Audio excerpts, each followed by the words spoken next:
Hello everyone, welcome to my mini vlog. आज चाहिँ हामीहरू जाँदैछौँ मुभी हेर्न। कहाँ भन्दा बटौली। म चाहिँ अन्त्यतिर घर आइसकेँ अनि हामी स्कुटीमा बस्यौँ अनि यहाँ चाहिँ आन्टीहरूलाई बाई गऱ्यौँ र लाग्यौँ हामी बटौलीतर्फ साथीहरू।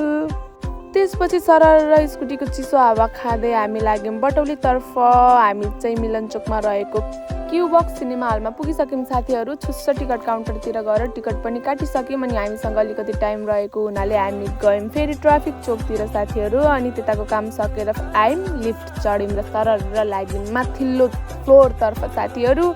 अनि यत्तिकैमा हामी माथि पुगिसक्यौँ साथीहरू। अनि यहाँ चाहिँ टिकट बुझाउन लाग्यौँ है। अनि भित्र गयौँ, त्यसपछि पपकर्न पानीहरू किन्यौँ, छेस्स फोटो भिडियोहरू पनि खिच्यौँ साथीहरू। हामी चाहिँ आबाट आमा मुभी हेर्न गएको थियौँ है। यहाँ हेर्नुहोस् त्यसको पोस्टर, छुस्स भिडियो पनि खिचिहालेँ साथीहरू।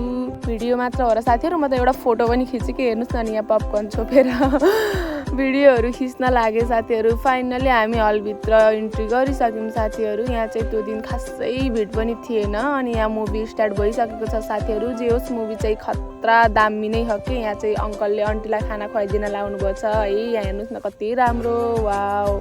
अनि यहाँ आन्टीले खाना नखाएर फेरि अङ्कललाई खुवाइदिन लाउन। जे होस् यो इन्डियन अङ्कलको एक्टिङ चाहिँ राम्रो है। यो आन्टीको त झन् भन्नै परेन साथीहरू। अनि जे होस् मुभी चाहिँ राम्रो हो, सबैजनाले हेर्नु होला। यो चाहिँ आजको भ्लग होइन साथीहरू, 1-1.5 महिना अघिदेखिको भ्लग हो। मैले चाहिँ बल्ल एडिट गर्ने फुर्सद पाएँ साथीहरू। अनि हामी लाग्यौँ कालिका नगरमा रहेको चौतारी रेस्टुरेन्टमा। त्यसपछि हामी त्यहाँ गएर कोक खायौँ अनि चाहिँ चिकन चाउमिन, भेज चाउमिन, मोमोहरू मगायौँ। अनि हामीसँग धेरै टाइम थिएन साथीहरू, छिटो नास्ता खायौँ, घर ल्यायौँ। अब चाहिँ नेक्स्ट भ्लगमा भेटौँला, बाई बाई।